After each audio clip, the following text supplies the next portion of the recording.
All right, so did the president break the law? I know a lot of you are asking us this very question. That's what a lot of people are asking, our viewers are asking. So it's all over an hour-long phone call that was leaked. You've all, I'm sure, heard about it. It was between the president and Georgia's Secretary of State. The president demanded that he find enough votes to hand him a win in the election in that state. Here's a couple of clips of that phone call. The people of Georgia are angry. The people of the country are angry. And there's nothing wrong with saying that, that you've recalculated. Well, Mr. President, the challenge that you have is the data you have is wrong. I just want to find 11,780 votes, which is one more than we have, because we won the state, and flipping the state is a great testament to our country, because, and it's a testament that they can admit to a mistake, or whatever you want to call it, if it was a mistake. I don't know. Well, Georgia's Secretary of State, Brad Raffensperger, was on GMA this morning repeating some of what he told the president. Watch. He did most of the talking, we did most of the listening, but I did want to make my points that the data that he has is just plain wrong. He had hundreds and hundreds of people he said that were dead that voted. We found 2. That's an example of he has bad data. Question is, DBL Nation, and please write us in. We want to hear from you. Was this illegal in your opinion? Will it have an effect on the special election in Georgia, which, by the way, happens tomorrow? Jeff, do you agree with Trump? Do you think that this is criminal? Well, yeah, let's talk about the law first, right? Because I don't really know the ins and outs of it. Was this illegal? I don't know. I'm not a lawyer. Was it illegal to tape that phone call? That's another question. Not in Georgia. You can record. It's a single-party state. You can record unless somebody asks it to be confidential. But in this case, there was nobody in either party asked that phone call to be confidential. Okay. So, well, again, I think a lot of people are asking that question. In terms of Trump here, I mean, I don't think the question you asked off the top, is this going to affect Thursday's election? No, not at all. I don't think so at all. I think people are over this. I think it's 2021, even though we're leading 2021 at a Trump story, it's not going to be like this all year long. People are tired of it.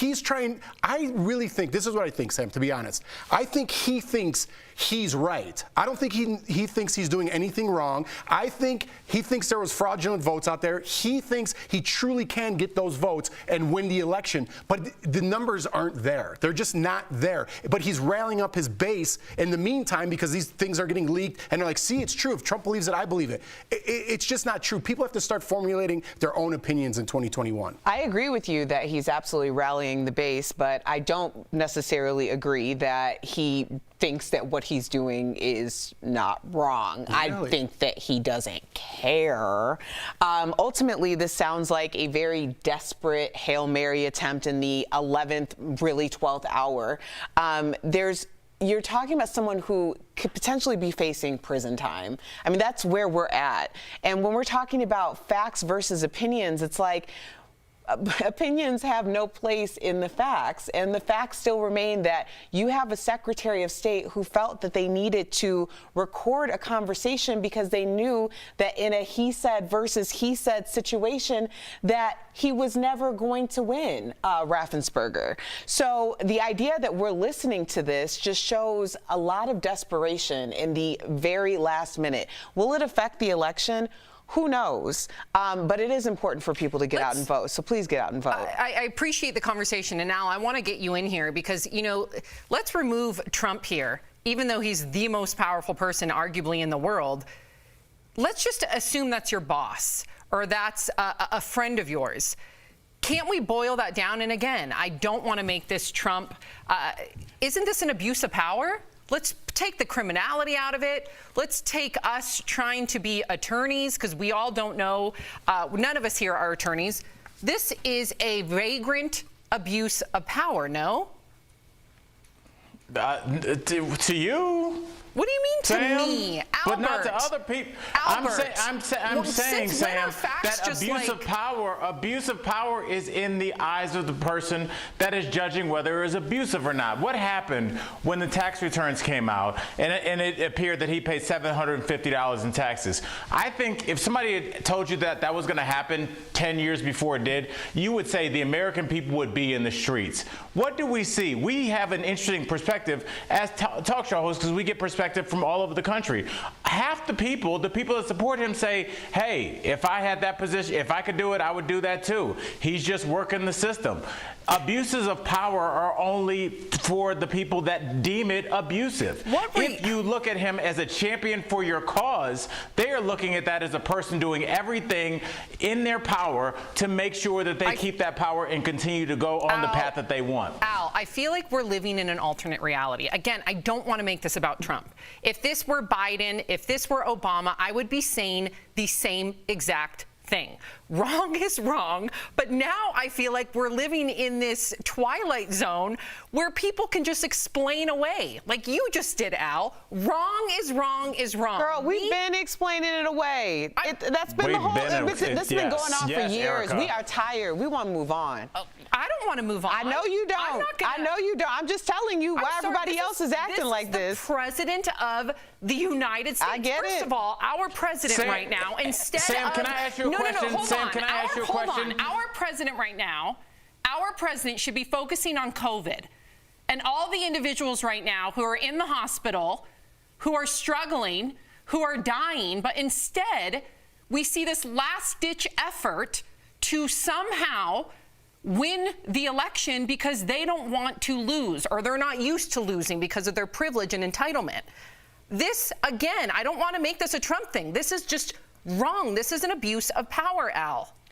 Why don't you roll back all the phone calls in government and see who's right and who's wrong? Let's call They're all wrong. Right. Everybody's wrong. Then let's Everyone do abuses that. their power. Everyone in that Senate, House, White House, government, they all abuse their power. They're all put their hands out to get their back scratched. No, it doesn't make it right. Okay, but let's call everybody out like you said. Then let's 100% because everyone is abusing their power. Okay, every single person in the government is abusing their power. But right now we have the president and this phone call in front of us. So what are we going to do? We're just going to dilute it by saying everybody does it? I agree with you, but then again, that dilutes the very action that just took place. I don't believe everybody does it. We know everybody doesn't do it. We've just lowered the standards so much that we're at rock bottom.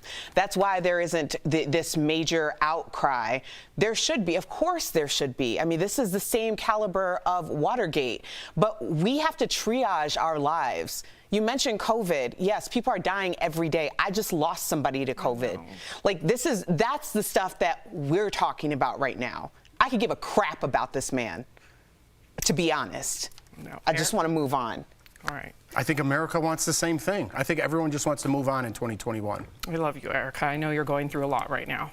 I just, like, it's such a joke. Like, it is such a joke. And that's the thing. It's like everybody wants to, like, deflect from what the issues are. Like, well, let's not talk about this because only so many people. I'm sorry that we're one of 300,000 or 350,000 people who has to go and figure out how to support your family during a pandemic when someone has passed away who didn't even get to have their entire family around them. Like, I'm just sorry, but let me talk about this.